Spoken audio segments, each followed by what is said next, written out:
give you news now from across the world.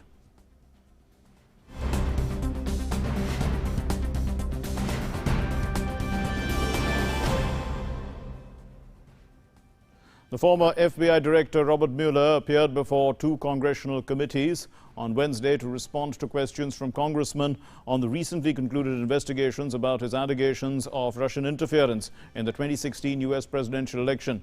His testimonies took several hours, and the Democrats allege that the Russian interference helped Trump to win the election. And here's what he had to say about the Russians' role.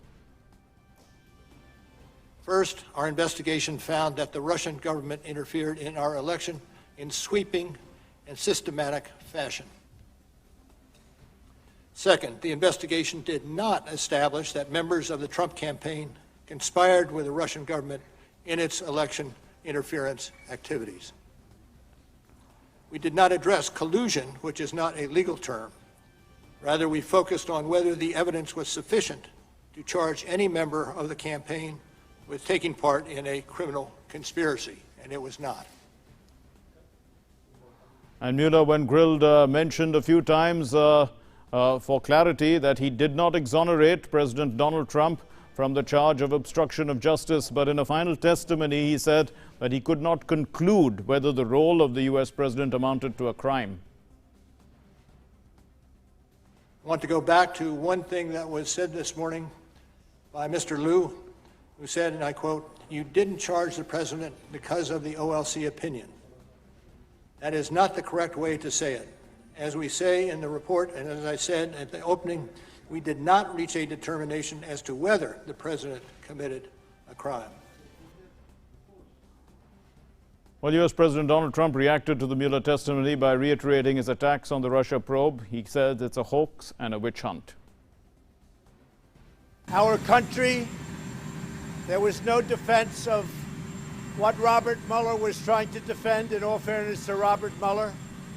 Whether his performance was a bad one or a good one, I think everybody understands that. I think everybody understands what's going on. There was no defense to this ridiculous hoax, this witch hunt that's been going on for a long time, pretty much from the time I came down on the escalator with our First Lady.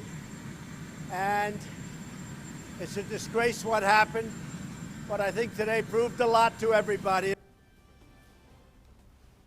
Well, the new British Prime Minister Boris Johnson took office on Wednesday amid several concerns of a no Brexit deal, and he vowed to bring Britain out of the European Union by October 31, saying no ifs and no buts. But just hours after moving into 10 Downing Street, Johnson named Sajid Javid, who was Home Secretary in May's government, as the new Chancellor of the Exchequer. And the former the Brexit Secretary, Dominic Raab, has replaced Jeremy Hunt as the Foreign Secretary. And the new Home Secretary is the 47-year-old Priti Patel, who served in May's government as the International Development Secretary.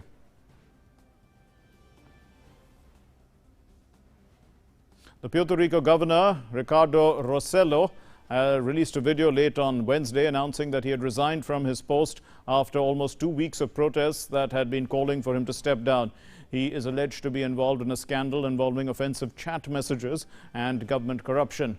Rosselló said that he would stay in office until August 2, when Puerto Rico's Secretary of Justice, Wanda, Vazquez, will take over as the governor. His term as the governor has seen the island hit with back-to-back 2017 hurricanes that killed about 3,000 people and wreaked widespread destruction just months after the U.S. territory had filed for bankruptcy.